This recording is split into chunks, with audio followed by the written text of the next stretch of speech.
Hello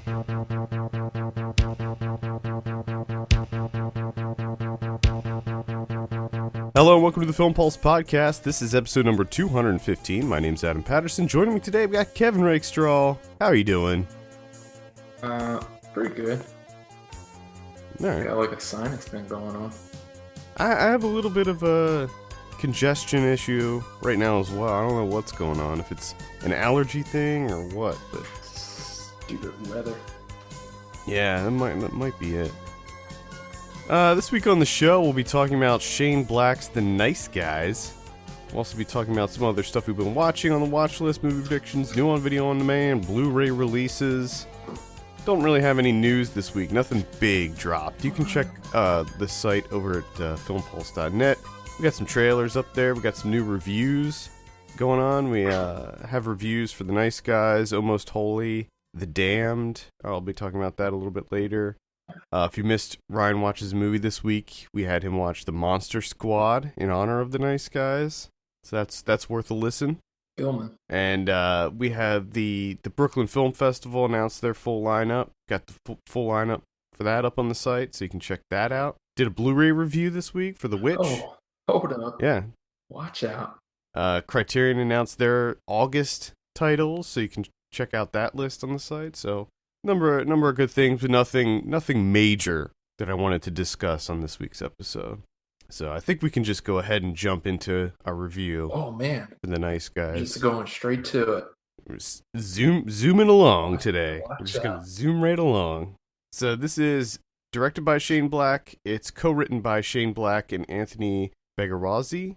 I have a synopsis here. A mismatched pair of private eyes investigate the apparent suicide of a fading porn star in 1970s Los Angeles. This stars Russell Crowe and Ryan Gosling.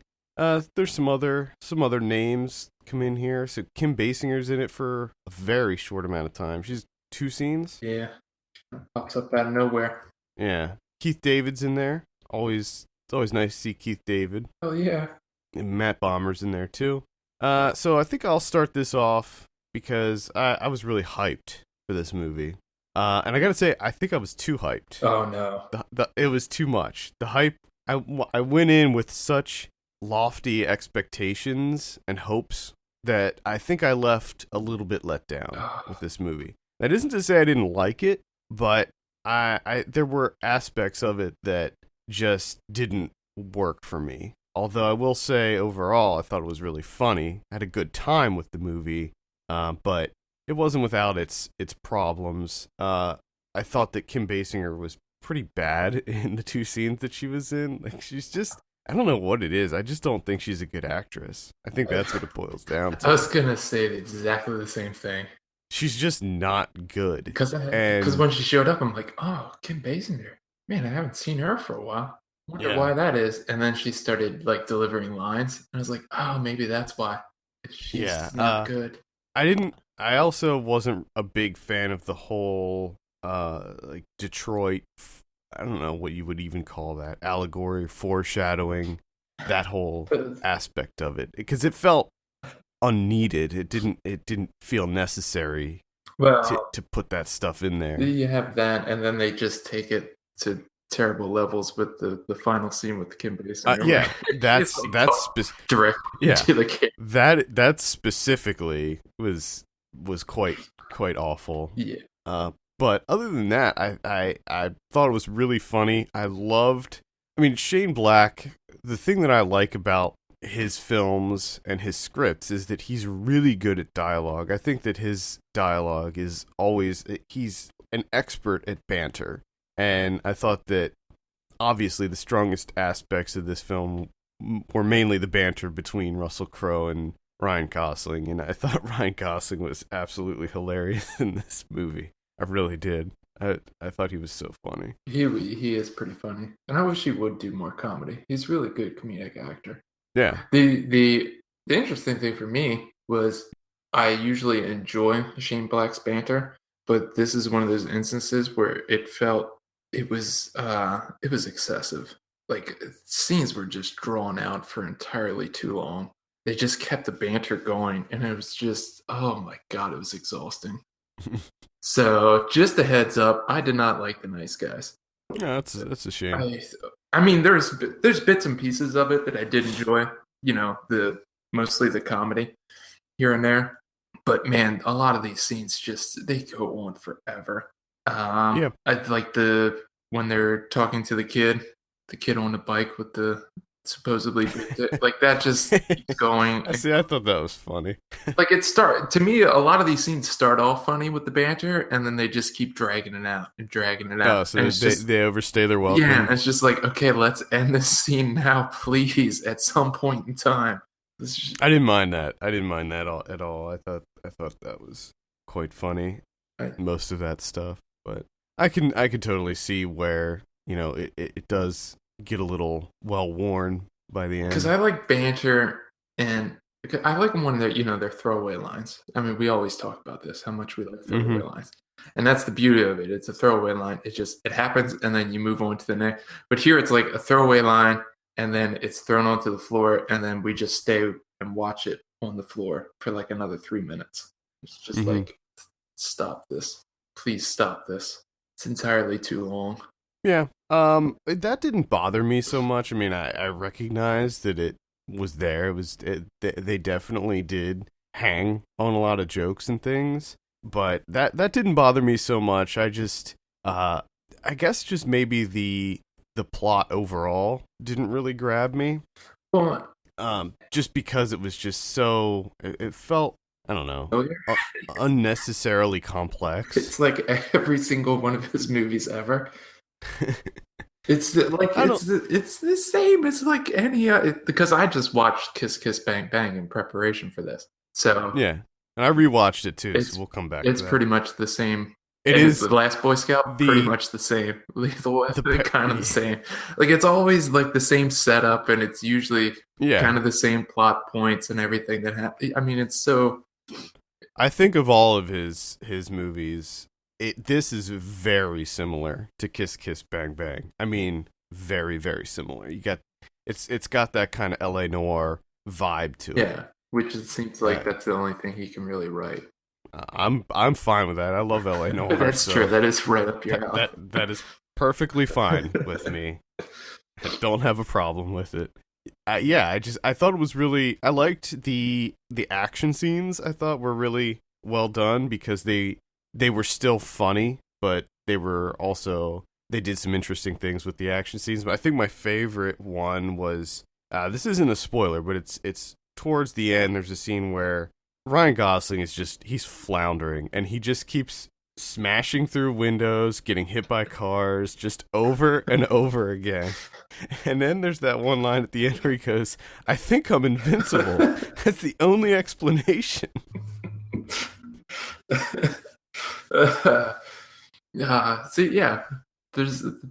There's some well-placed comedy throughout.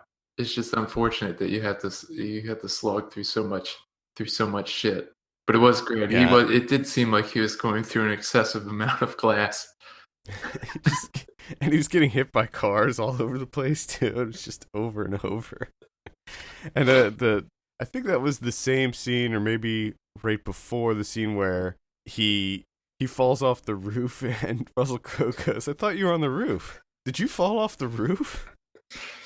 He has a penchant for falling. I just liked the dynamic between these two characters. I thought it really worked for me. Just the personalities of Russell Crowe and Ryan Gosling's characters really they really gelled with me. I think to me it was more on Gosling's side. I thought Crowe was okay. Well, because Crowe's character he's more of the kind of stoic tough guy, He doesn't, it's not like he has a lot of personality to work with. He's, that's just the character. Let's jump right into it. Gosling screaming. There's so much of it in this. It's so amazing. There's a ridiculous amount, and I just love it. I loved every single instance of it. Anytime it happened, I just started cracking up. Yep, and it happens. It happens a whole lot in this, and it's magical, is what it is. It truly is. It is magical. The high notes that he hits.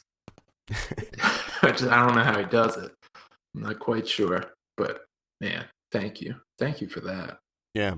One unfortunate thing, I thought that a lot of the funniest moments were shown in the trailer, which I Yeah. hate it when that happens, and that was a real bummer for me that all of the real and there were plenty of, like you said, there were plenty of throwaway lines and things like that that were not shown in the trailer, but a lot of the big beats were covered Oh in yeah. the trailer, Oh yeah. which was that was really unfortunate. I wish that it didn't go that route because it did actually ruin some of those jokes for me. But then some I still laughed at, like at the beginning when he breaks his arm and he goes, "No." He's like a dog, like growling while saying no. Uh, it's just, Uh, uh, it's just unfortunate. it is A lot unfortunate. of the more, familiar things that you see with Shane Black movies, like of course he works in the use of fag or faggot. He gets that in there. He's got to do that. Got to get that I look. don't even remember. The I don't little remember the little that. kid calls them fags as they're walking to their car, and he's I riding. don't even. I don't even know if I picked up on He's that. always got to get that in there, and then of course he has the Hollywood party, which is like, hey, we need this shit. The lavish We Hollywood gotta party. we gotta show some tits. How are we gonna do this? Yeah, Yeah, because then they have the whole scene with like the two mermaids. It's like, what can we do for this scene with the two mermaids? Okay, well, number one, they had to be topless, and let's just have them kiss for no reason. Let's just do that. yeah, but that's just an exploration and just the lavish indulgence of Los Angeles. I mean, I don't know if that's a direct reflection on No, it's Shane him. Black. Yeah, because he has it in like every movie. Kiss Kiss Bang Well, Bang has. I mean, just like specifically this the holiday party in Kiss Kiss Bang Bang with the weird, costumed models and stuff. I mean, that was in this too. There's a lot of parallels that can be drawn between this and Kiss Kiss Bang Bang for sure. he You both movies have the damsel in distress, and you have, the job of the detectives to either find or protect this girl. And yeah, the movies are very similar. If you didn't like Kiss Kiss Bang Bang, odds are this one's not going to do it for you. yeah, that's what happened for me. Yeah, but I still had an enjoyable time overall. It just didn't really it's just hit those levels that I wanted and expected it to. No, I just thought to me it just had a terrible pace to it. I agree, especially probably within the second act. It really started to lose me for some reason. Like I was actually getting bored. I was getting drowsy. It's like, man, something's got to happen here. What's going on? Interesting that you should say that. This is only the second time that my wife fell asleep in the movie theater. Somebody in front of me. So I almost nodded off twice. I was able to save it and recover, but there was someone in front of me in the theater who was snoring for a large portion of the movie. I didn't have that. I had two older ladies that were explaining the plot to each other in normal outside. Oh, that's great. Normal outside voices. You gotta love it when that happens. It's just like, what? Please stop. You can discuss it afterwards. Yeah. Just make a mental note of your questions if you're confused and discuss it afterwards. Like when the woman shows up, that's the woman they're looking for. It's like, oh my god, please shut up. I will give props to Warner Brothers for using the old logo at the beginning of the film. I always like it when they add little touches like that. Gets you amped up, but it does. It's just just wish it extended to the actual movie. Actually being a decent. Yeah, I mean this was probably one of the biggest letdowns for me this year so far because I was so excited for this movie. It looked like it was going to be just a laugh riot, and while it did make me laugh a lot, specifically Ryan Gosling, I think he's the funny part of this movie. Him and the girl that plays his daughter. Well, that's the other thing I wanted to Angourie Rice. I thought she was those two together. I thought she was fantastic. That was one interesting thing about this is that she tags along. His Ryan Gosling's she's 13, I think. 13-year-old daughter tags along for this pretty much the whole thing. And I thought that added another interesting dynamic to the whole thing, because not only are they trying to get this case solved, but they're also trying to take care of her because she's not listening. She's going to these parties too. She's getting herself in trouble. So they're trying to keep an eye on her as well. She's awesome. And I thought that added a really cool aspect of it. Yeah, I enjoyed that. That was my favorite part of the Gosling and her. Yeah, because you have this really kind of interesting father-daughter thing going on, because he's obviously a terrible father. Yeah, no, he's not good. He's not good in any way, shape, or form, really. And I just like the idea of this 13-year-old girl trying to hire Russell Crowe to kill one of her friends. I don't think it was to kill. I think it was just to beat up. It'd be a little too dark if she hired him to kill one of her friends. But there was that messed up moment where she's watching a porno. Yeah, like, that happened. Fuck, what? That happened. Yeah, that's something that's in there. I don't really have anything else to say about it, actually. No, it's just Shane Black. Yeah. All right. Well, if we don't have anything else to add, let's go ahead and give this thing a score. I'm gonna give The Nice Guys a 6 out of 10. 6 out of 10. My favorite line was when where he says Jesus Christ, and then Janet says you took the Lord's name, and he's like, I actually found it very helpful. Janet. I give it like a 5, 4.5, 5. All right. The longer I sit with it, the more I dislike it, to be honest. I'm kind of the opposite, actually. The more I think about it, the more like the kind of funny lines and gags come back to me, and it makes me chuckle to myself, and that makes me like it more. So I just need more Gosling in comedies. Yeah, what a great character this guy. I mean, they kind of, well, that's kind of a spoiler, but they could revisit these two guys too. I think that would be fun. I mean, that is, they did it the right way. Yeah, I mean, it's kind of a spoiler, but at the same time, it's not. You know what I mean? Yeah. Like, you knew going in that it's at least going to be set up for that. Possibly. I don't know. I could see them. Well, that's even more. not gonna further this conversation. Abort. Yeah. Abort. Yeah.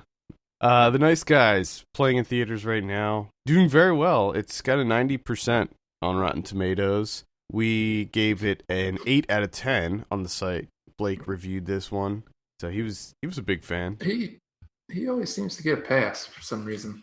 Shane Black. I honestly think it's that dialogue. I think it's that script. I think his dialogue is just on point. It's funny to me. I just think that he would get torn into far more than he does. Yeah, apparently not though. One thing that I thought was kind of a little over the top was when Ryan Gosling found the body when he tried to be all that was cool. So terrible. When he was trying to be all cool and he fell off the side of the building. And then which was funny, but then he found the body and it was like so cartoonish. It was the way he's just like, yeah, like that.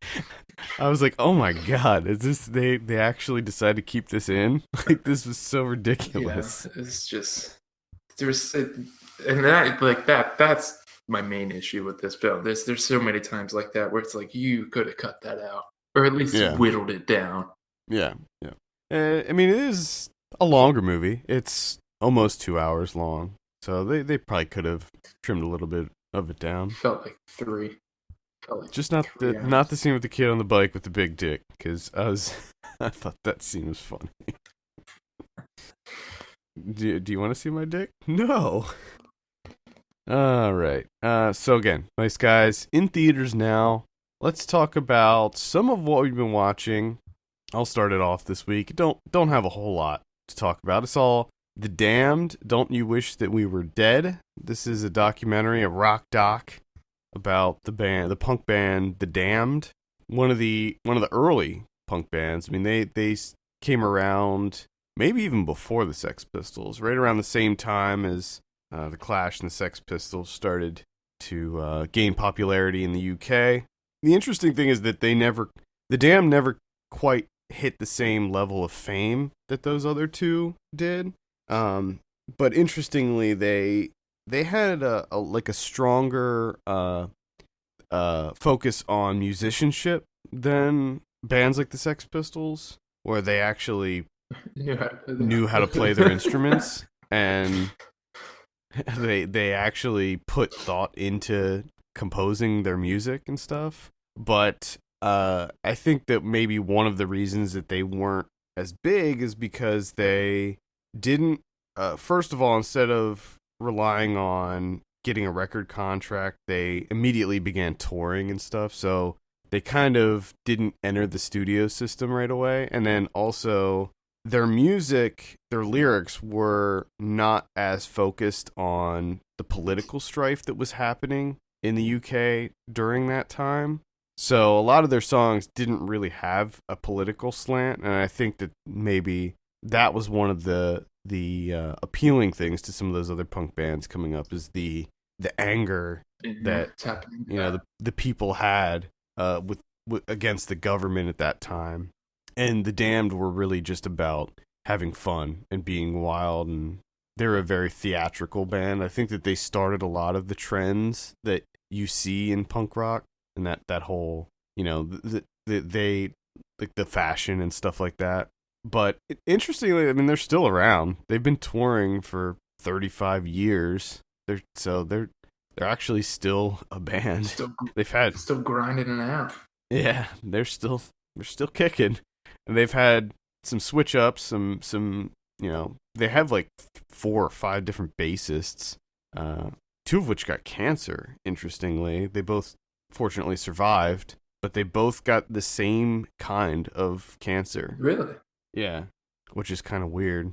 But the documentary itself, not great. This is not a good documentary, unfortunately. Is it just standard rock doc type action here? It's not only is it standard, the way that it's put together is incohesive. It's because what it does is it jumps back and forth between present day, where they're doing a reunion tour, so it follows them around for that, and then it jumps back and talks about their history and the early days and the drama that was unfolding within the band, and the alcohol problems, drug problems, all the standard stuff. Yeah.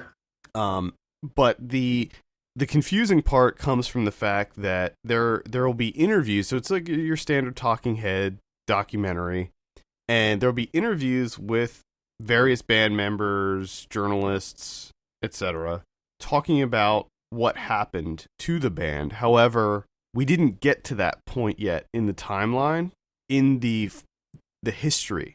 So they would talk about, this like feud between the drummer was Rat Scabies, and they would talk about the feud between him and some of the other members of the band, and I would be like, what are they? I'm confused. Like, what are they talking about? Because we didn't get there yet. Yeah.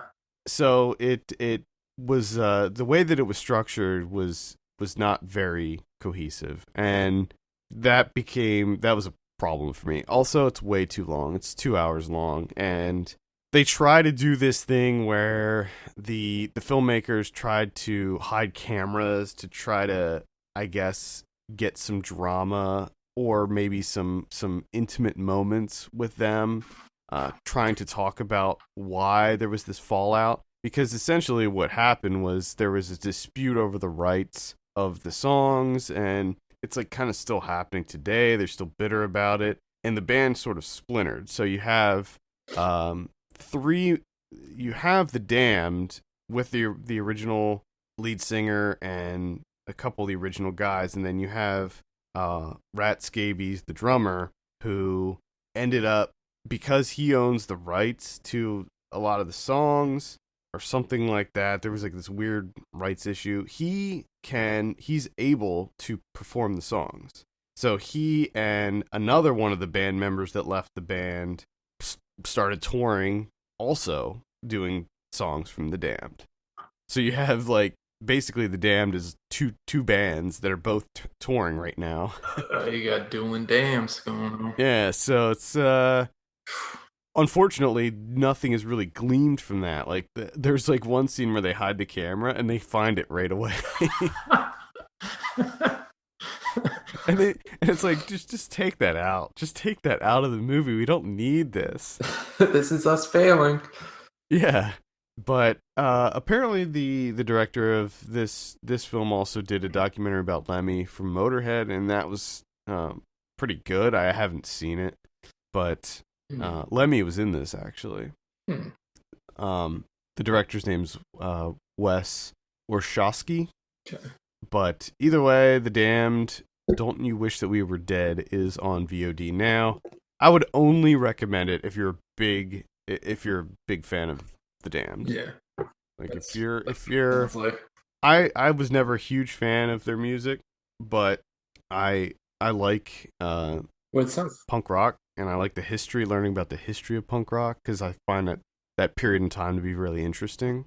So I found it slightly educational, but not really. You could have just read a Wikipedia article. Yeah. You're done with that shit. 10 minutes of your time. I watched, what do I got here? Vagabond from 1985. This is a Varda movie.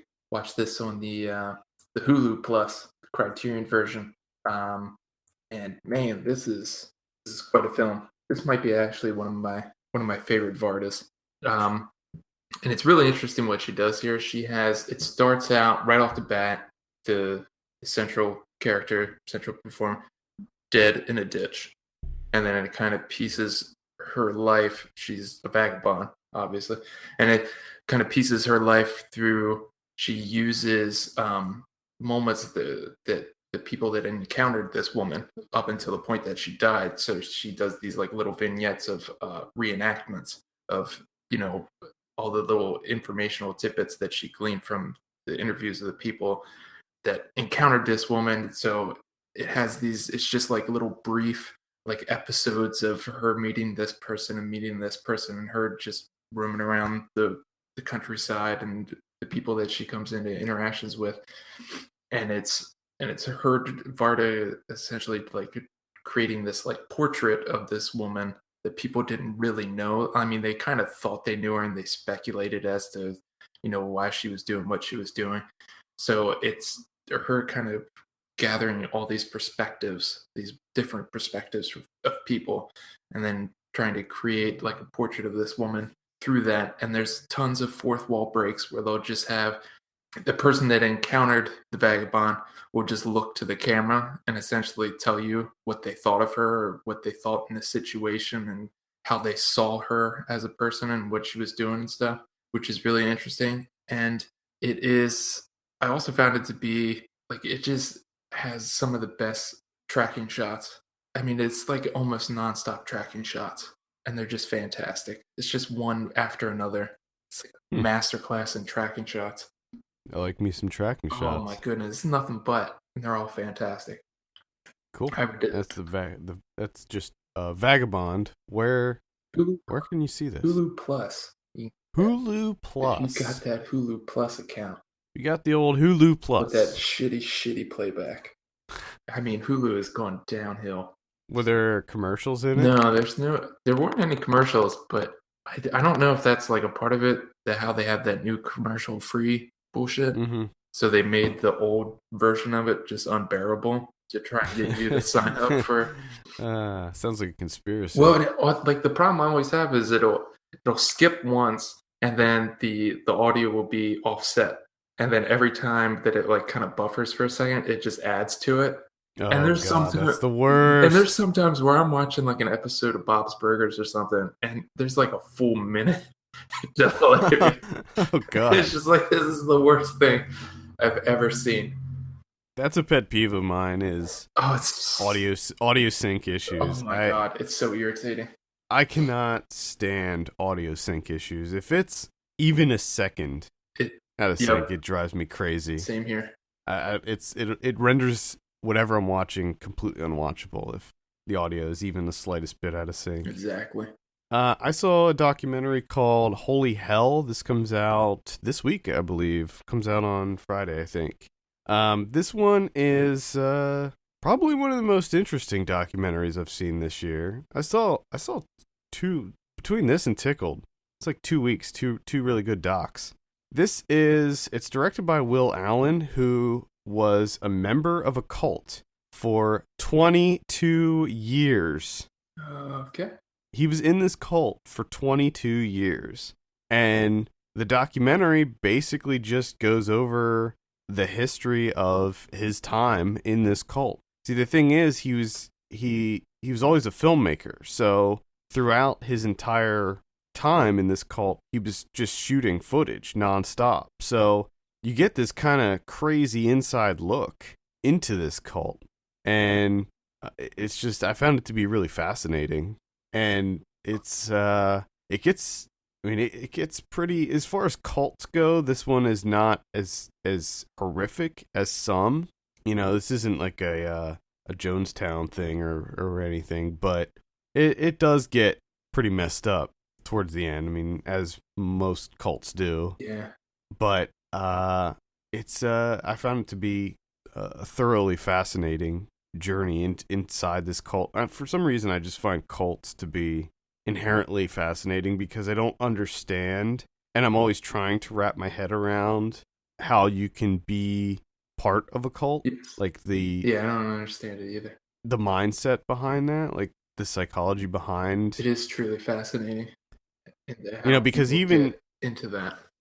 And this was the crazy thing is this cult it's still around. Like it still exists. It still has members. It's just like where do you need to be in your life to that joining a cult is a viable option? Yeah. I think this one's interesting because it seemed like it started out in a very altruistic way. Like this was kind of a group of people that were seeking enlightenment and they were looking to be at one with the earth, and it seemed like kind of just like a hippie, new agey type commune. Yeah. But it slowly developed into this cult-like thing.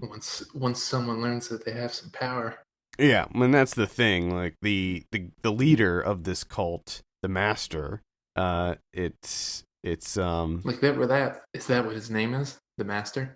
That's what he went by. Yeah, that should be like your first red flag, shouldn't it? Like no one should be named the master. Yeah, he went by the master. But there's all these really interesting revelations and things that happen, and there's a lot of. I mean, it's mostly told through home video footage with the director Will Allen doing voiceover, talking about the dynamic of the cult and how it all worked. And then interspersed with that, he interviews a lot of the former members that he lived there with for so many years, and it goes through like year by year. So it's really interesting to see how it progresses and how it escalates and how it gets crazy, because they start off in West Hollywood, of course, and they end up there's like a cult. There's an organization that tries to bust cults. It's a cult buster group, and they try to like infiltrate cults and break them down and deprogram all the members and stuff. And this anti-cult group got wind of them, and they ended up having to kind of go underground, and then they ended up going and setting up in Austin.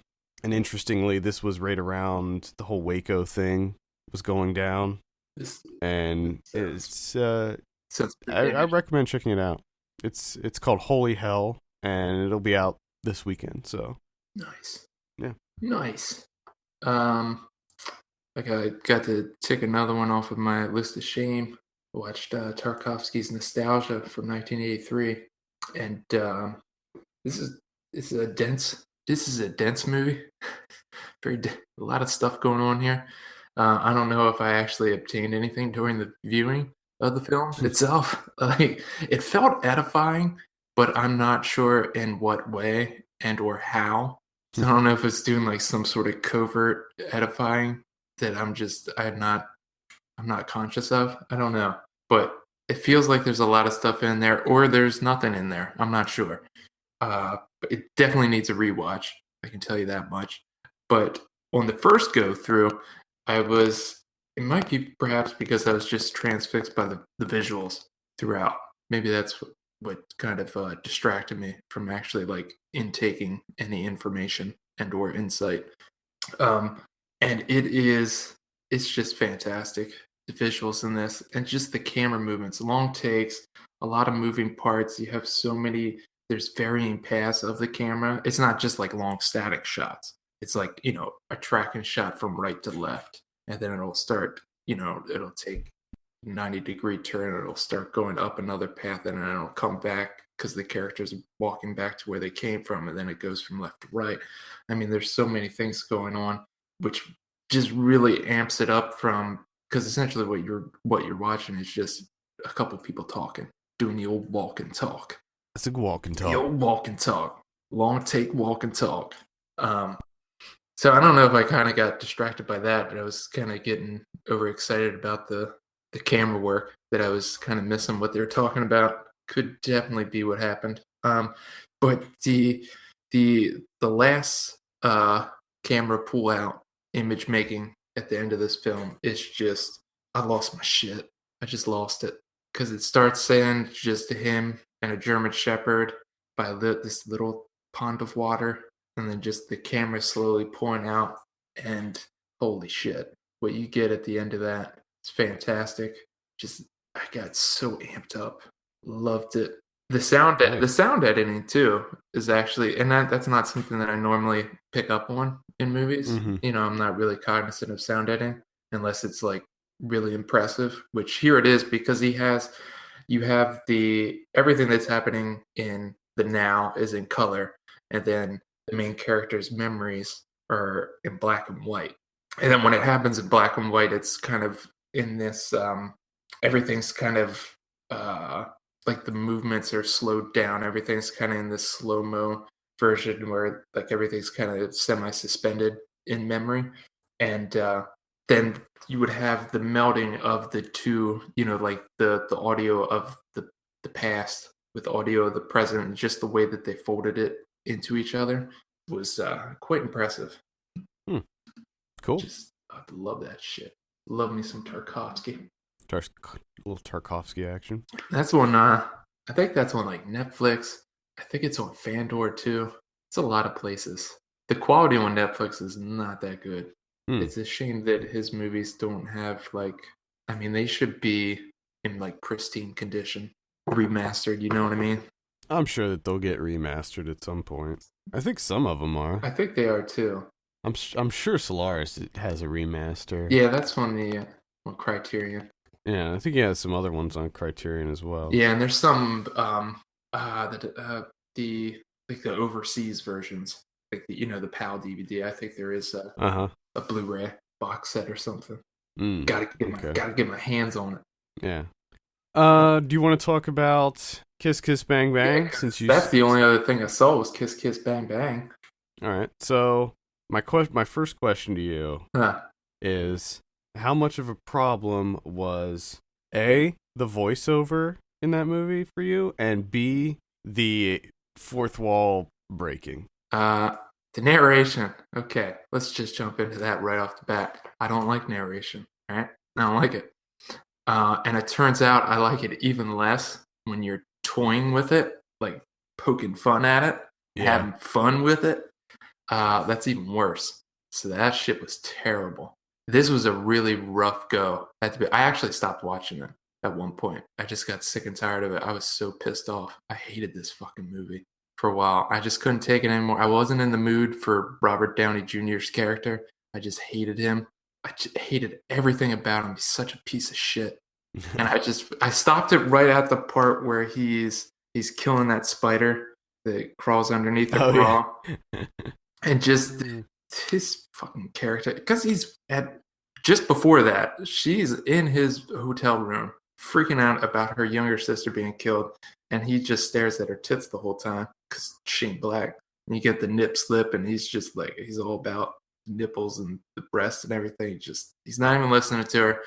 And then he takes her, carries her in bed, and now he's in nice guy mode where he's just a fucking nice guy. He's just so nice. He's just killing that spider because he's looking out for her.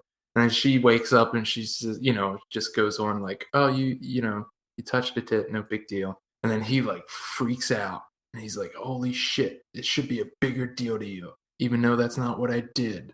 Who are you hanging out with? And it's just like, shut the fuck up. So I stopped it at that point. I was just like, fuck this movie. Then I gave it another shot. I thought, okay, I'm far removed from it.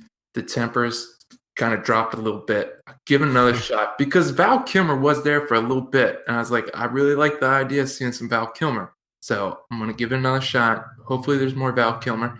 And there was, which really helped out, even though his character is terribly written and it's just a shitty, because the whole thing is just like, homophobia. Great job, Shane Black. So you have that and but Kilmer's performance with his shitty character is fantastic. I mean, he does great work, even though his character is awful.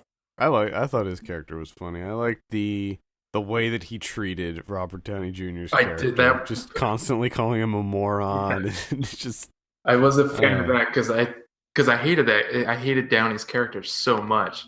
And then every time that Kilmer would, just make fun of him, I was like, yeah, fucking tell him. Because it's just, like there's the point where Downey's like, oh, that one girl from high school. And Val Kilmer's like, yeah, his name was Bobby Mills. And of course, Downey's just like, ew, gross. You like guys, ew. And then like when he kisses him, he's just like, ew, yuck. And he like spits on the ground. He's like, oh, that's fucking disgusting. It's just like, give me a fucking break. How old are you? Well, this movie, everything nowadays is way more PC than when this movie came out. It was. Yeah, but it's a different time back then. I mean, it's 2005 though, and he's still doing it. This isn't like, oh, okay, this is because it's a lot of that shit's in The Last Boy Scout. Like it's in their heart, the homophobia. It's all over the place, right? And it's in Lethal Weapon too. It's in all of his movies, and you can kind of look back at those and be like, oh, it was the 90s, it was that kind of that time, and so you can kind of give it a pass, but this shit just keeps coming up in all of his movies, and it's fucking tiring. And that's when I tried like looking up to see like, oh man, someone had to like write like just tearing into this guy for his homophobia, but there's really not that much. I didn't really find much writing on it. Like for some reason, he just gets a pass. People just let him go. I'm not quite sure why. I mean, when I rewatched Kiss Bang Bang this week, it's the gay jokes and stuff are definitely stick out. But yeah. I wrote that off as just being it's just those were more accepted back then. Not to say that that's okay. No, but it also seems like he kind of knows that he was probably catching some shit for it. So he's like, oh, how can I make it okay? Well, I'll make Val Kilmer's character gay. And then that way I have like carte blanche when it comes to I can just use gay jokes all the time because that guy's gay. So it makes sense. Which just seemed unnecessary too. It just seemed like Val Kilmer's character being gay, the only reason for that was so that he could put more gay jokes in there, which irritated me. The way that they wrote it in, it was just kind of like an interesting. I mean, I guess that in and of itself was just a joke. The fact they called him Gay Perry, and that was part of the joke that he was gay, but he's also a tough guy. Yeah, he's gotcha. I don't know. He's gotcha. And then there's just the little scene of damn it, I forget her name. Michelle Moynihan. Yeah, Michelle Moynihan, when she's like drunk and going to sleep. They just gotta utilize that mirror to show her topless for no reason. Well, because he was trying to be a gentleman, but he could see, and he was like, he was into her, and yeah, but he's trying not to look, but he's such a fake fucking gentleman.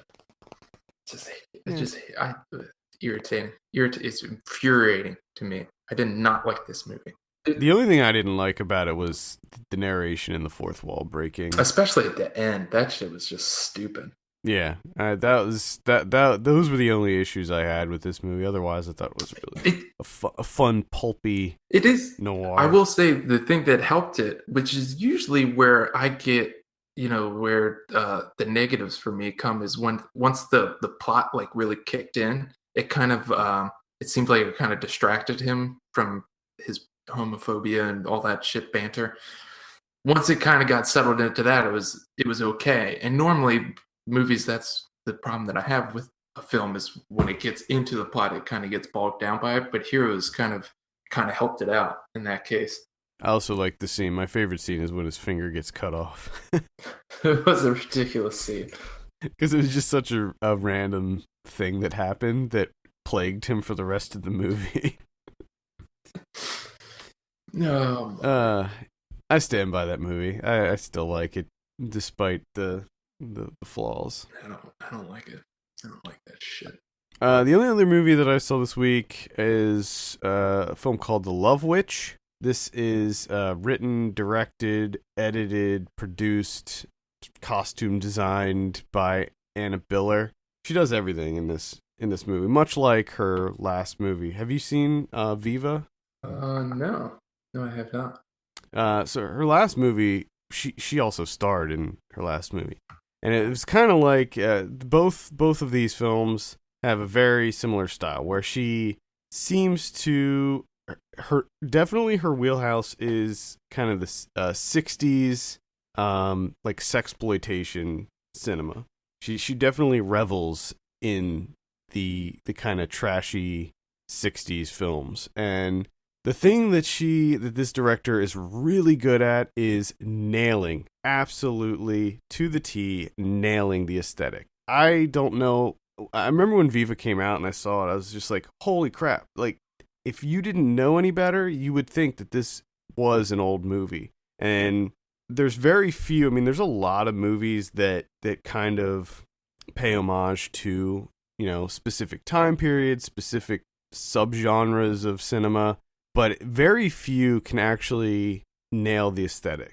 I think Black Dynamite actually came very close. That one definitely had, the 70s blaxploitation vibe. Yeah. But The Love Witch it takes place in modern times. So it takes place now, but the movie looks like it was created in the 60s rather. It was shot on 35 millimeter, so it just, again, the set design, the costumes, everything just looks so of that time. Feels like you're watching Beyond the Valley of the Dolls or something like that.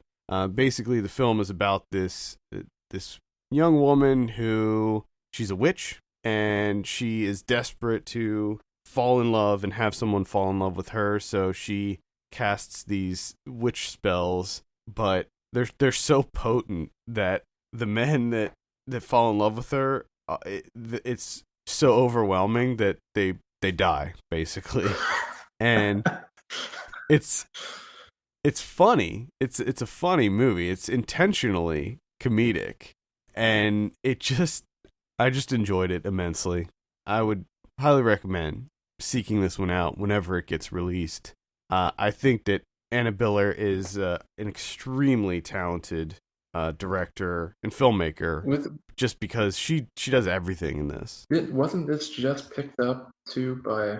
Yes, it was. Yeah, Oscilloscope picked it up, so it will be released. So she directed, produced, music, film editing, production design, art direction, set direction, costume design. Yeah. Good Lord. She did everything, and when you see it, you're just like, holy crap. It's just, she perfectly nails it. Everything down to the absolutely horrible acting.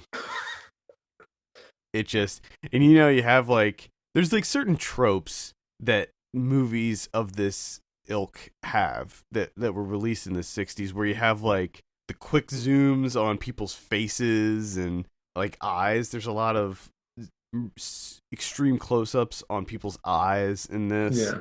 And she employs all of these techniques that just aid so much in nailing this look. And I really wish, I don't know why maybe it was a budget thing. I don't know why it's set in modern times, because nothing looks modern, except there's one scene near the beginning. She's driving, the main character moves to a new town, and the cars that you see are newer cars. Some of them are old. She's driving an old car, but just kind of in the background. And I thought it was a continuity error. I was like, oh man, that doesn't. And then she meets up with this realtor, and she pulls up in like a brand new BMW, and it's prominently shown. And I'm like, there's no way that's a continuity error. And then later on in the movie, there's a scene where somebody uses a cell phone, and so it is set in modern times, but there's like only a few things that lead you to realize that. So I don't know why she didn't just have it set in the 60s. I don't really know. My only guess is it was like a budget thing, maybe. But I don't know. Viva was. She just wanted to fuck with people. I mean, maybe that's what it was. I don't know. Viva was set in the 70s, and it looked like it was in the 70s. But I don't know. Either way, I would recommend both films. I don't know which one I liked more. This one, I don't know. I guess I liked them both kind of the same. They both had similar comedic beats to them. Yeah. But yeah, The Love Witch, I would highly recommend checking it out. And if you want to see more of her style, like if you're curious to see like what her movies look like, you can check out. There's some of her shorts and things are on Vimeo. Oh, okay. So you can check some of her stuff out on Vimeo. She did a short film called Visit from the Incubus, and I believe that's on Vimeo. But yeah, I would recommend checking out The Love Witch, especially if you're into those types of movies from that era. Yeah, nice. And that's all I got. That's all I got too. All right, let's move on. Talk about some predictions last week. Nice guys, you said 82, I said 86, actual 90. People are loving those nice guys. Neighbors 2, Sorority Rising. You said 58, I said 62, actual 61. Yeah. Heard good things. Good things. Heard good things about Neighbors 2. Yeah, I'm gonna have to. I never saw the original yet. The first one. I liked it. It was okay. Yeah. Yeah, I'll check out Neighbors 2, I think. The Angry Birds movie. You said 38, I said 58, actual 42. Get the fuck out of here. Next week, got a biggie. X-Men Apocalypse. Oh shit. Heard some mixed things about this one. Oh shit. For some reason, normally I'm excited when a new superhero movie comes out, but for some reason this one's just not doing it for me. I feel the same way as I felt about Deadpool, where it's like, yeah, I'll go see it, but I'm just not really excited like I was with Civil War. I don't know, I guess I like the X-Men used to be my favorite comic book series. Same here. But I ever realized something. Has Omega ever been in an X-Men film? Have they done Omega Red? Have they done him at all? No, they haven't. I think that's why they've always been disappointing to me. Gotta get Omega. I would love. I mean, maybe they'll put him in the new. I don't know if they announced who the villain is in the new Wolverine movie, but I think he'd be a great villain for the new Wolverine movie, especially because it's the new one's rated R, and Omega Red was such a brutal character. Yeah. That'd be really cool. I think it'd be hard to do him because he had such a. If you got it right, though. Yeah. You got it right. Oh, it'd be awesome. He's a great villain. Oh boy. I think Apocalypse is a great villain too, and I'll be interested to see Oscar Isaac. What a weird choice to play. It's gonna be awesome. I'm always in for X-Men because to me Magneto is just he's a badass. It's just like one of the most interesting comic book characters to me. I don't know why. It's just one thing. It's power. One thing I heard about this one, and I don't know, if there's any validity to this, but so X-Men First Class, that took place in the 60s. X-Men Days of Future Past took place in the 70s. This one takes place in the 80s. And from what I heard, it's hard to even recognize that it's taking place in the 80s. Okay.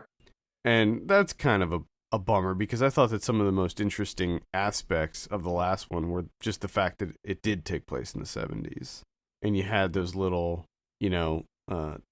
little telltale signs that it was that era, that it was that decade. But I'll still be checking it out. What are you thinking on X-Men Apocalypse? These movies are tough. Yeah, I know, because when you look at the X-Men movies, some have been really good and some have been really bad. Yeah. Oh yeah. They're all over the place. I'm gonna say like a 62. All right. I'll say 58 on that one. We also have another relatively big one. This is Alice Through the Looking Glass. the sequel to the Tim Burton one. This one's not directed by Tim Burton. Produced by him, I believe. It might be a good thing. It might be a good thing, but I'm beyond Yeah. caring at this point. I didn't see the first one because it looked bad. This one The first one is, well, it's garbage. The trailers for this one definitely don't do it for me. I have no desire to see this whatsoever. I'll say 52 on that one. I'll say 44. All right. That's it for wide releases next week. In limited release, we have Chevrolet. Yes. Chevrolet. This is the one that's written by the person who collaborates with Yorgos Lanthimos, and it's directed by the same person that did Attenborough, right? Yeah, Rachel Athena Sangari. Yeah. I've been looking forward to this one for quite some time. From what I understand, it's about a group of friends who decide to challenge each other in like a series of challenges on a boat or something. I just watched the trailer today and it looks like it's going to be interesting. They're always interesting. Yeah. So I'm pretty excited for that one. Holy Hell, which I mentioned before, Presenting Princess Shaw, which is that's another documentary, and The Idol. Yeah. So All right. not a whole lot coming out next week. No, not really. On Video on Demand next week, let's see. This is for... All right, we have Princess, which comes out on Tuesday, the 24th, and then that's all I have, actually. Ugh. Yeah, I don't have any other... Probably because it's a holiday weekend, maybe? Yeah, could be. Yeah. Let's see. Blu-ray next week. This is for Tuesday the 24th. We have a re-release of Manhunter from 1986. Oh boy. I've been meaning to watch that one for a while. It's good. It's quite good. I just saw it for the first time like 2 years ago. Did it blow your mind? Got a re-release of The Burbs from 1989. Yes. I love The Burbs so much. Same here. Right there with you. It is so amazing. I just love that movie. I also have a re-release of The Great Outdoors and The Money Pit. Money Pit. Yeah, I love The Money Pit too. I'm a huge fan of Money Pit. Now, were you a Money Pit fan or were you a Funny Farm fan? Money Pit. Yeah, I was a Money Pit. Money Pit all the way. I was all about Money Pit. Got The Finest Hours. We'll have a review for that up on the Blu-ray review for that up on the site. Zoolander number 2. Mm-hmm. Got let's see. Paging through. Not seeing really anything. I feel like every week there's like 45 anime shows that come out. Mm-hmm. It's just there's so much anime in the world right now. There does seem to be a lot. Tokyo Ghoul season 2. I saw a couple episodes of that Tokyo Ghoul. It's okay. Re-release of Zapped. Oh, I think it's the first time on Blu-ray from 1982, starring Scott Baio. About a guy who gets telekinesis. I might check that out. And Willie Ames? Yeah, and Willie Ames. Oh, yep. man. How to Be Single, too. I missed that one. That's a new release. That's pretty much it. What do we have on the Criterion front? We have one, and that's Robert Altman's The Player from 1992 with Tim Robbins. Never saw this one. Me either. Had Dean Stockwell, Whoopi Goldberg, Fred Ward, Peter Gallagher. I always remember seeing the cover of this one in Hollywood Video. It's one of those random covers that always Stuck out for you? Stuck out in my mind, yeah. I don't know. Might have to check it out. All right. I think that's going to do it for this week. Thank you so much for listening. You can send us your questions and topics to podcast@filmpulse.net. You can follow us on Twitter @FilmPulseNet and @FilmPulseKevin. And take a minute to look at our Patreon page, patreon.com/FilmPulse. Consider helping us out by becoming a subscriber. For Kevin Rakestraw, my name's Adam Patterson. We'll see you next week.